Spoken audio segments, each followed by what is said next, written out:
Bismillahirrahmanirrahim. Assalamualaikum warahmatullahi wabarakatuh. Alhamdulillahirabbil alamin wassalatu wassalamu ala nabiyil mursalin amma ba'du. Alhamdulillah, dan terima kasih juga terhadap ibu dosen serta teman-teman yang telah memberikan kesempatan kali ini untuk kelompok kami presentasi. Kita berjumpa lagi meskipun masih via online di hari Selasa ini di mata kuliah pendidikan seni rupa khususnya untuk anak usia dini. Perkenalkan, saya Siti Nurlaila bersama teman kelompok saya Mita Moftalia. Mudah-mudahan beliau dapat hadir di presentasi kali ini. Semoga walaupun tidak hadir, semoga Mita ini tetap sehat walafiat, amin.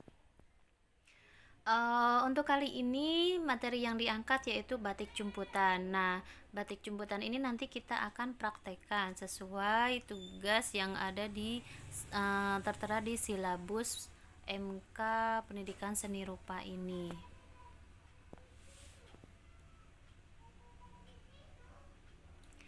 Nah, kita bahas sedikit tentang batik. Secara etimologi berasal dari dua kata yaitu embat dan tik. Embatnya ini dalam bahasa Jawa ya diartikan sebagai ngembat atau melempar berkali-kali, sedangkan tik berasal dari kata titik. Maka secara terminologinya bahwa membatik itu artinya melempar titik berkali-kali pada kain, merupakan titik-titik yang digambar pada media kain yang lebar sedemikian sehingga menghasilkan pola-pola yang indah. Kita lanjut slide selanjutnya. Nah, ini dia kita masuk ke batik jumputan. Nah, apakah kita pernah melihat motif yang serupa, yang unik dengan tie-dye? Nah, ini dikenal dengan batik jumputan.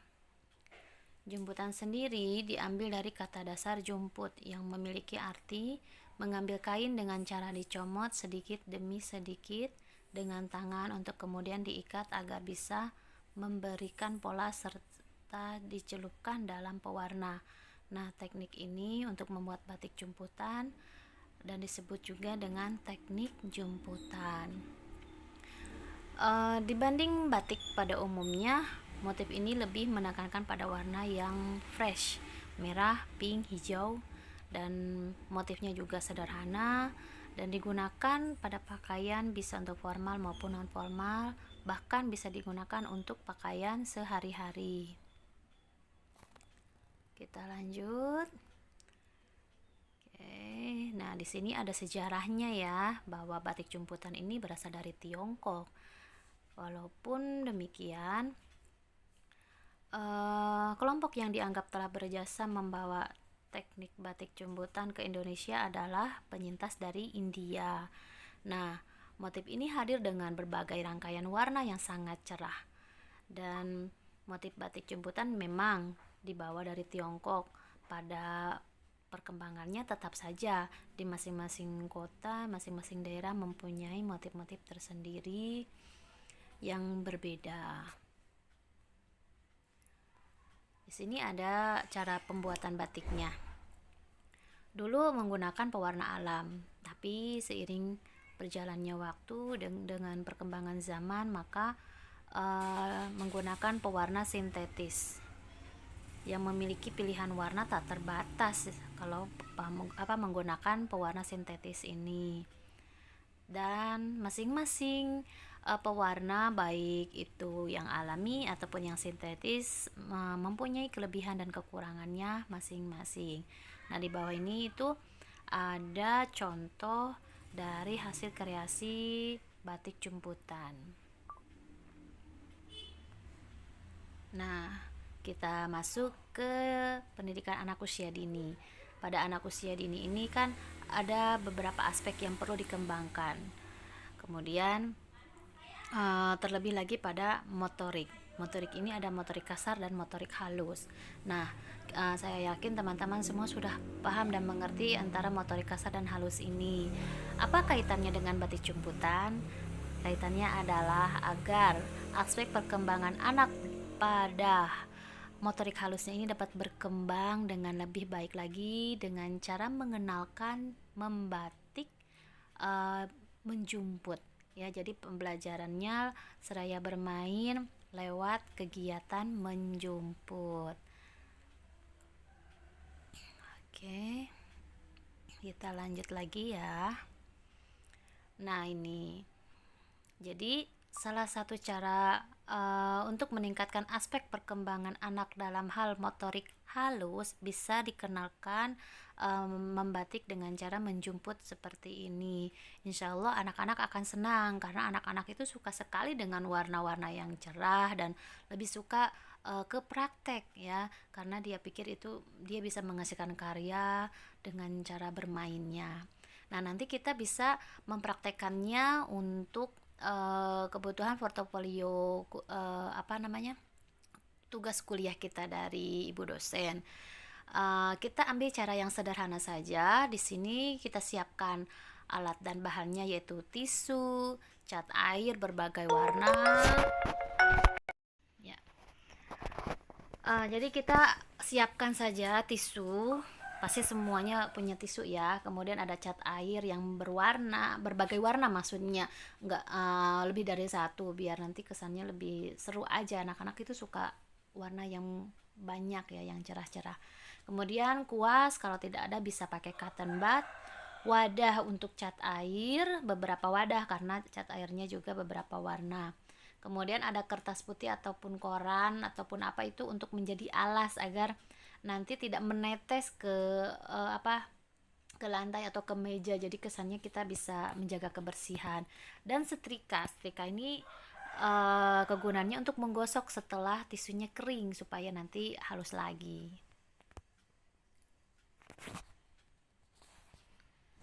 Yap. Nah, ini cara membuatnya. Yang pertama, kita siapkan dulu cat airnya, kita teteskan beberapa tetes ke wadah-wadah itu, wadah-wadah cat airnya kita adukkan supaya warnanya bercampur. Satu warna itu ya, beda-beda warna tapi supaya tidak mengental gitu aja ya. Kalau cat airnya butuh air bisa ditambahkan air beberapa tetes. Kemudian yang kedua, lipat tisunya ini membentuk segitiga beberapa kali lipatan. Setelah itu bisa dengan menggunakan cara dicelupkan ujung tisunya ke dalam cat air dan berbeda warna pada setiap ujungnya. Atau bisa juga dengan menggunakan cara kuas atau cotton bud itu dicelupkan dulu ke dalam cat airnya, kemudian diteteskan pada tisu secara beraturan, secara merata, biar nanti hasilnya pun bagus juga, merata juga gitu. Kemudian setelah beres semua tisu itu berisi warna, biarkan tisu itu mengering, jangan dulu dibuka. Kalau dibuka pasti nanti sobek.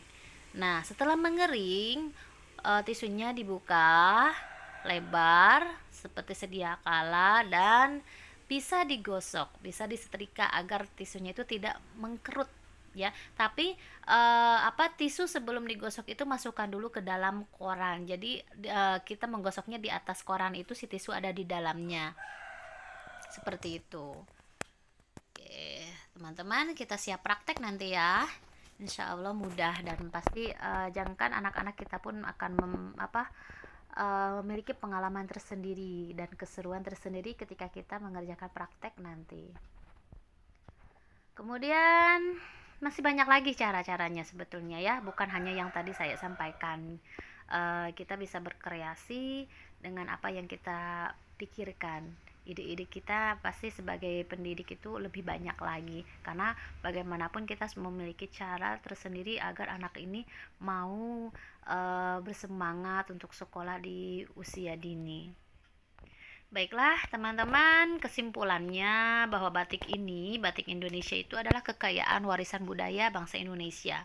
Dan batik jumputan adalah merupakan metode membatik yang mudah diproduksi bagi kalangan industri, dan bagi untuk PAUD itu yang mudah dipraktekkan dalam dunia PAUD guna mendukung aspek perkembangan motorik halus anak usia dini serta dapat juga meningkatkan daya imajinasinya. Baiklah teman-teman, kita buka slide terakhir. Iya. Nah, terima kasih. Pembahasannya cukup sekian. Apabila banyak kekurangan itu pastinya dari saya, dan mudah-mudahan ada ilmu yang bermanfaat yang bisa kita ambil dari materi pembahasan kali ini. Semuanya itu hanya datang dari Allah Subhanahu wa taala. Sekian, wassalamualaikum warahmatullahi wabarakatuh.